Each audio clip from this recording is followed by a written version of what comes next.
एक छोटी सी ट्रिक आप दोस्तों के साथ शेयर करनी थी कि वो ट्रिक ये है कि हमारे घरों में लगे पौधे, हम पौधे तो लगा लेते हैं और वो जल्दी बड़े क्यों नहीं होते।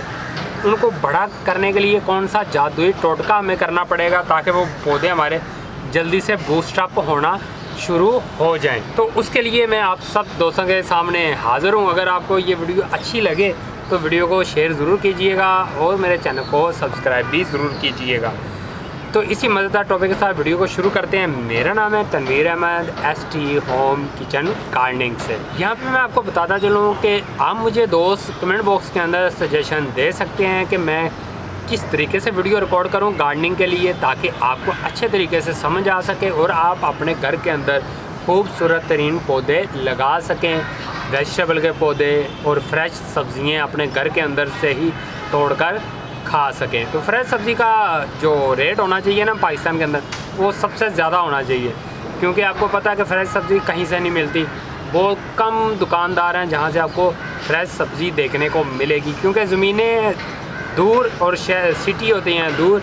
तो जब वहाँ तक सब्ज़ी आती है तो पूरा एक दिन का गायब होता है। मतलब आज मैंने सब्ज़ी तोड़ी है शाम के टाइम, तो वो सब्ज़ी में रात तक मेरी जाएगी मंडी में, और मंडी से होगी टहरी के टाइम उसकी बोली होगी, और बोली के टाइम वो आड़तों वाले ले लेंगे, वो जो रेहड़ियों वाले होते हैं वो ख़रीद लेंगे, फिर वो अपनी रेहड़ियों पे रखेंगे, वो फिर दुकानों पे लेके आएंगे। तो वो शाम तक, अगली शाम तक आपके पास वो सब्ज़ी आएगी। अब वो जो सब्ज़ी है कुछ लोग वो उसी टाइम उसे ले लेंगे, उनके लिए तो चलें कुछ फिर भी फ्रेश होगी, और कुछ उसको अगले दिन जाके ख़रीदेंगे तो उनके लिए तो 2 दिन पुरानी होगी सब्ज़ी। तो इसी वजह से कहते हैं कि गार्डनिंग अपने घर के अंदर ज़रूर किया करें। हमारे घरों में लगे पौधे बड़े क्यों नहीं होते जल्दी, उनको बड़े करने का तरीका, ख़ास तरीका आपके साथ शेयर करने वाला हूँ। इतना सिंपल है, आपने कहना यार तनवीर भाई आपने इतनी बड़ी लंबी तमीज़ बांध दी है और इतना छोटा सा आपने बताना था, तो यार इतनी थोड़ा सा बढ़ना चाहिए ना। अगर मैं फ़ौरन से बता दूंगा ना तो उसकी कोई अहमियत नहीं रहेगी। तो मजाक कर रहा हूँ, तो चलें वीडियो की तरफ। लें जी, यहाँ पे मैं जो कैबेज के पौधों के पास बैठा हुआ हूँ, पौधे मैंने ट्रांसप्लांट कर दिए थे मिट्टी के अंदर, और पौधे, ये जो पौधे हैं अभी जल्दी बड़े नहीं हो रहे, और यहाँ पे मुझे लग रहा है कि ये थोड़े से ना हल्के हल्के से स्लो हो गए हैं। इनको मैंने बड़ा करना है जल्दी से। तो बड़ा करने के लिए देखें मैंने इनको पानी दिया था, तो ऊपर से ग्रीन ग्रीन, ये देखें ये ग्रीन ग्रीन फंगस टाइप, ये फंगस नहीं होती, ग्रीन ग्रीन से ऊपर आना शुरू हो गया। इसके बाद फंगस लगने के चांसेस भी ज़्यादा हो जाते हैं, इसको फंजाई शायद बोलते हैं। अब ऊपर से मिट्टी भी हार्ड हो चुकी है और पानी देने की वजह से, और पानी जल्दी ड्राई भी नहीं हो रहा क्योंकि विंटर सीज़न है।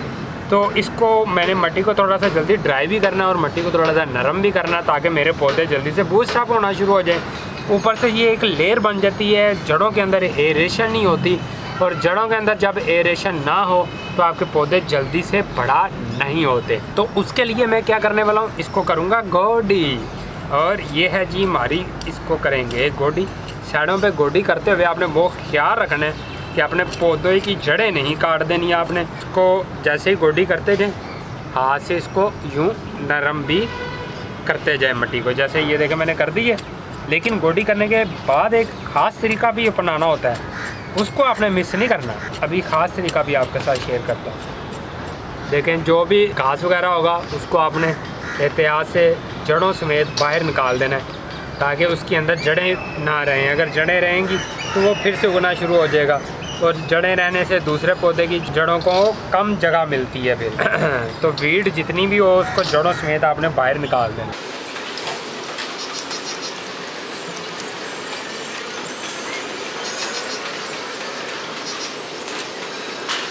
देखें जब आपने गोडी कर ली तो फिर ये जो मिट्टी है ये पौधे के साथ साथ आपने यूं लगा देनी है। ये देखें टोकरी में जगह भी बन जाएगी और पौधा मजबूत भी हो जाएगा। ये देखें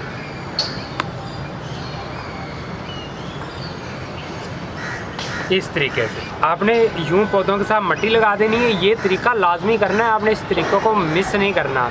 इसके बाद आपने डालना क्या मिट्टी के अंदर, इसके बाद अगर आप केमिकल इस्तेमाल करना चाहते हैं तो आप यूरिया खाद इस्तेमाल कर सकते हैं।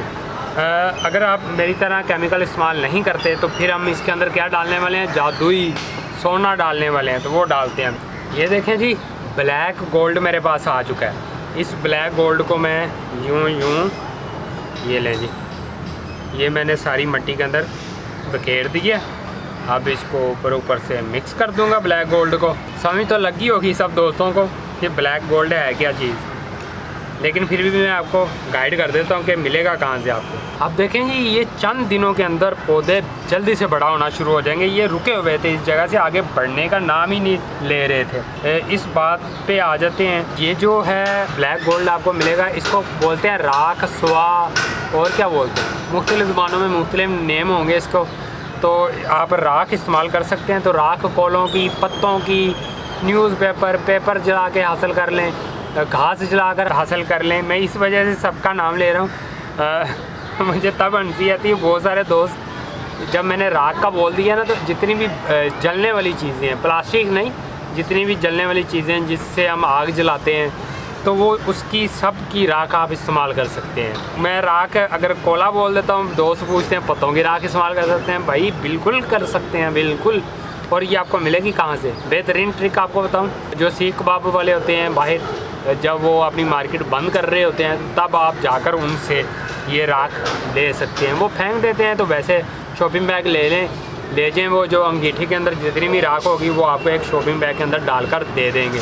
वो राख आपको कितनी चाहिए, इस साइज़ की टोकरी के अंदर आपको हाफ़ कप आपने डालनी है, बस, इससे ज़्यादा नहीं डालनी। ये कोई फंगल अटैक नहीं होने देगी, जड़ की बीमारी को नहीं लगने देगी, और पौधों को बहुत जल्दी से बूस्टअप भी ये करना शुरू कर देगी। और ये carbon rich source of carbon होता है, तो कार्बन आपके पौधों को भी चाहिए होता है। तो मुझे उम्मीद है कि आपको ये वीडियो अच्छी लगी होगी।